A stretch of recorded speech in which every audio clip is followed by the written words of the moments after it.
The gym was alive in its usual way, filled with the sharp scent of sweat and disinfectant, the rhythmic thud of fists against heavy bags, and the low hum of conversations layered with laughter. Morning light filtered through the high windows, painting pale stripes across the mats. In one corner, a woman in a faded gray uniform pushed a mop slowly across the floor, careful not to interrupt anyone's training. She had learned long ago how to move without being seen. Most people barely noticed her. To them, she was part of the background, like the lockers or the cracked mirror along the wall. She arrived before sunrise and stayed after closing, quietly cleaning the space where others came to feel powerful. Her hair was tied back neatly, her face calm, her eyes observant. She watched everything without appearing to watch at all. Near the center of the mat stood the gym's pride, a black belt instructor with a confident stance and a voice that carried. He had just finished demonstrating a combination, his students nodding eagerly. Sweat glistened on his arms as he laughed, soaking in the attention. Someone joked loudly about how fighting was easy if you had guts.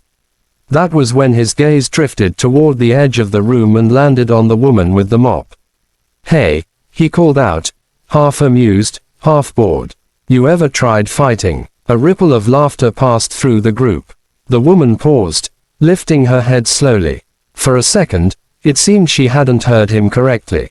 Her hands tightened slightly on the mop handle, knuckles whitening, then relaxed again. She shook her head gently and turned back to her work, hoping that would be the end of it.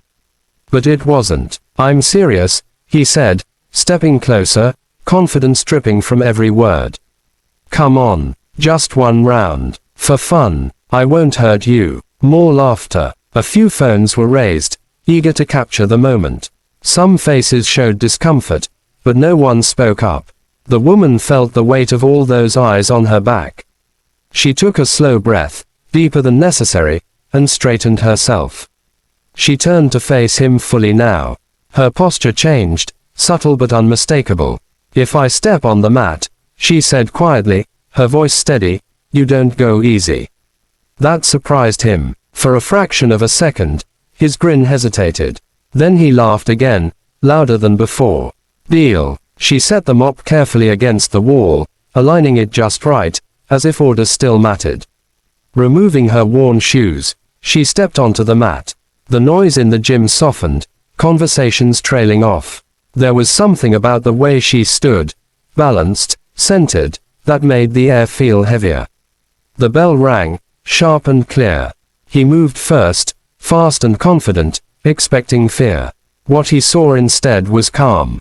Her eyes were focused, her body already shifting, already reading him. As he closed the distance, she stepped just enough to the side, not rushing, not panicking.